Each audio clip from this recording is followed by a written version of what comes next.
ई श्रम है क्या? सबसे पहला क्वेश्चन तो ये आता है कि ई श्रम है क्या, राइट?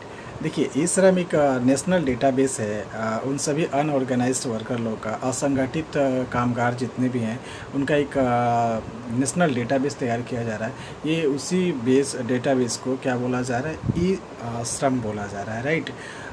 ये ई श्रम जो है वो एक बहुत ही अच्छा इनिशिएटिव है, एक बहुत ही अच्छा पहल है ministry of labour and employment की तरफ से, गवर्नमेंट ऑफ इंडिया की तरफ से।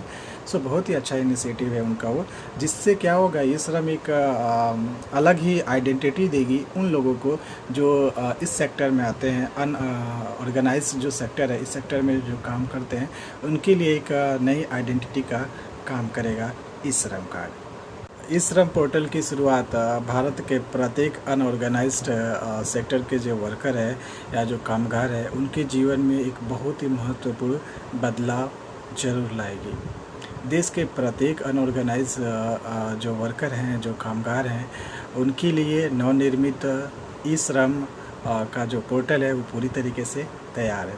सो चलते हैं, सबसे पहले बात करते हैं। कुछ लोगों को कन्फ्यूज़न है, कुछ लोगों का क्या, मैक्सिमम लोगों को ये कन्फ्यूज़न है कि आखिर ई श्रम कार्ड में और लेबर कार्ड में डिफरेंस क्या है। जब ऑलरेडी हमारे पास लेबर कार्ड है सो ई श्रम कार्ड की ज़रूरत क्या है, राइट? देखिए, लेबर कार्ड क्या होता है कि ये हमारे स्टेट गवर्नमेंट के अधीन होता है और इंडिया में बहुत तरीके के लॉ हैं, बहुत तरीके के नियम हैं मिनिस्ट्री ऑफ लेबर के तरफ से। सो वो कब अप्लाई करना है, कब अप्लाई नहीं करना है, ये डिपेंड करता है, राइट? तो ये सबसे बड़ा डिफरेंस है लेबर कार्ड में और ई श्रम। की ऑब्जेक्टिव की बात करें तो आखिर इसका की ऑब्जेक्टिव है क्या? देखिए, इसका की ऑब्जेक्टिव ये है कि जितने भी सोशल सिक्योरिटी है, जितने भी इसके फ़ायदे हैं किसी भी स्कीम के जो अनऑर्गेनाइज्ड वर्कर के लिए या उनके कामगार के लिए दिया जा रहा है, उसको कैसे इम्प्लीमेंट किया जाए, राइट? बीच में कुछ भी नहीं आना चाहिए। गवर्नमेंट का जो बेनिफिट है, गवर्नमेंट जो बेनिफिट देना चाहती है लॉ के हिसाब से, किसको? श्रमिक को देना चाहती है, यानी अनऑर्गेनाइज्ड वर्कर को देना चाहती है। इसके बीच का जो डिस्टेंस है वो किसी से कवर अप नहीं होना चाहिए। इस डिस्टेंस को कवर कौन कर रहा है? ई श्रम कार्ड, राइट? इससे क्या होगा, डेटाबेस पूरी तरीके से तैयार हो जाएगा। ये एक ब्रिज की तरह काम करेगा, यानी वर्कर लोग को डायरेक्ट कनेक्ट कर देगा किससे? गवर्नमेंट से, ministry of labour and employment के से डायरेक्टली। उससे क्या होगा, जो भी बेनिफिट होगा वो डायरेक्टली मिनिस्ट्री ऑफ लेबर से वर्कर, जो अनऑर्गेनाइज वर्कर है, उन तक पहुंच पाएगा लाभ। जैसे अभी मैंने आपको बताया कि क्या है लेबर कार्ड, क्या होता है। अभी ई श्रम कार्ड के बारे में हम बात करते हैं। जिस तरीके से इंडिया में एक आदमी के लिए एक आपका वोटर आईडी कार्ड है, एक आदमी के लिए एक राशन कार्ड है, एक आदमी के लिए एक आधार कार्ड है, सेम उसी तरीके से अभी क्या है, एक कामगार के लिए एक उसका जो होगा ई श्रम कार्ड होगा, ठीक है?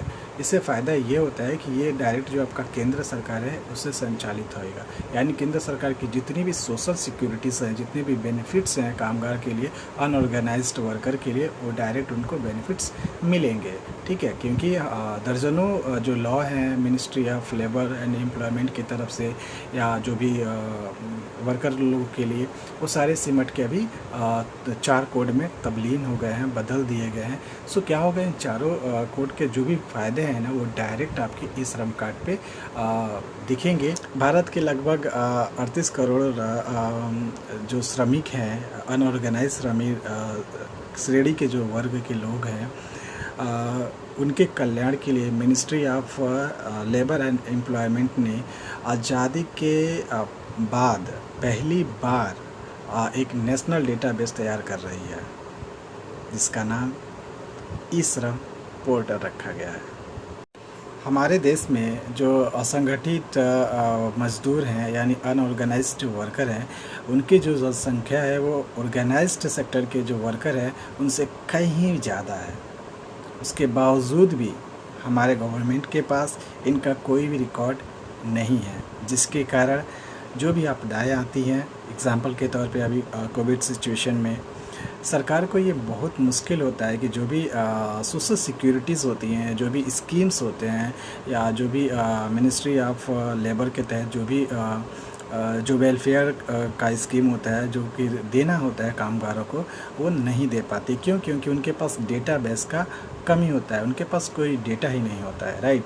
जबकि ये जितने भी रोज़गार होते हैं इंडिया में, उसका 90% से भी ज़्यादा अनऑर्गेनाइज पर्सन जो है या वर्कर जो है वो कवर करते हैं सिर्फ अकेले। आप सोच सकते हैं इनका डेटाबेस नहीं है। जहाँ 38 करोड़ से ज़्यादा जो संख्या है वो अनऑर्गेनाइज्ड वर्कर की है, जो देश के कुल रोजगार के 90% यानी 90% से अधिक हैं। कैटेगरी ऑफ अनऑर्गेनाइज्ड वर्कर की क्या है वो देखते हैं। देखिए, कंस्ट्रक्शन वर्कर जो होंगे वो इसमें आएंगे, जो माइग्रेंट वर्कर है वो आएंगे, स्ट्रीट जो वेंडर हैं वो आएंगे, इसके अलावा जो भी डोमेस्टिक वर्कर होते हैं वो आएंगे, ठीक लोग हैं वो इसमें इंक्लूड होंगे, राइट। बशर्ते वो लोग नहीं कर सकते जिनकी एज 16 साल से कम है या 60 साल से ज़्यादा है। बात करते हैं कि वो कौन से लोग हैं जो अनऑर्गेनाइज्ड तो हैं, वर्कर की कैटेगरी में आ रहे हैं, बट वो रजिस्ट्रेशन नहीं कर सकते।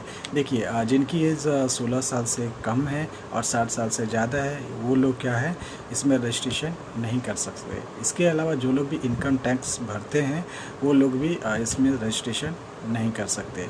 इसके अलावा जो तीसरा नंबर पे हैं वो है कि जो भी EPFO के जो मेंबर हैं वो या इसके अलावा ESIC के जो मेंबर हैं वो, ये दोनों लोग क्या कर सकते हैं, नहीं भर सकते हैं, ये इस फॉर्म को अप्लाई नहीं कर सकते, रजिस्ट्रेशन नहीं कर सकते। आपको पता चल गया कि कौन कौन से लोग हैं जो अप्लाई नहीं कर सकते।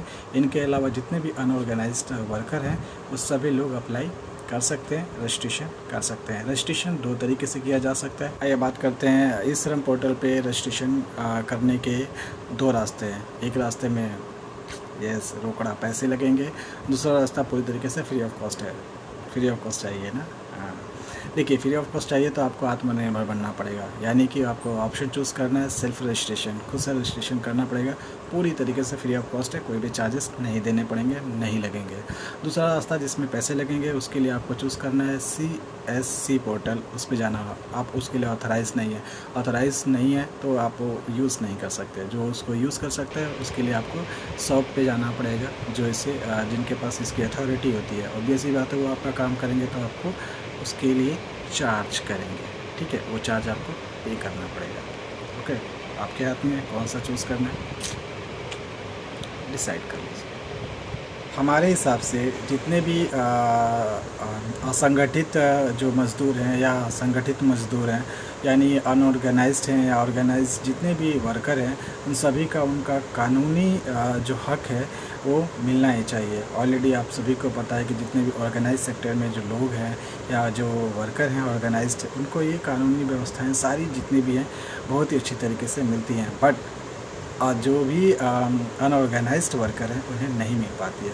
उन्हें भी उनका हक मिलना चाहिए, तभी जाके एक देश आगे बढ़ पाएगा, मजबूत हो पाएगा और एक नया जो आयाम है या एक नया जो फ्यूचर है वो आने वाले जनरेशन के लिए वो बनाने में सक्षम हो पाएगा।